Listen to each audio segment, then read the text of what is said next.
भाऊ, सध्या बुलढाणा जिल्ह्यात एक संवेदनशील घटना जी घडली आहे. जळगाव जम्मूच्या हत्याकांड प्रकरण. काँग्रेसने असा आरोप केलेला आहे की पोलीस खाते जे आहे ते कार्यक्षम आहे. हवालदार पांडुची काहीतरी त्यांनी उपमा दिली. त्याबद्दल तुमचं काय? तेव्हा बुलढाणा जिल्ह्यात तर मी आता एसपीला 2 दिवसाआधी फोन केला, आमच्या ठाण्याला फोन केला.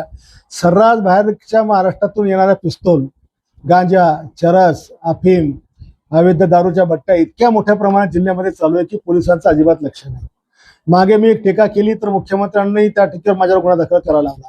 पण हे 100% खरं आहे की गुन्हेगारी मोठ्या प्रमाणात वाढते. 100 चोऱ्या होतात तर 10 चोऱ्याची पण नोंद त्या ठिकाणी गुन्ह्याची केली जात नाही. आता अनेक गाड्या रस्त्याने चोरी जातात. एवढी स्मारकं बांधली, या स्मारकाच्या लाईटिंग चोरी जातात, त्याच्या बाहेर चोरी जातात, विपर पण घेतले जात नाही.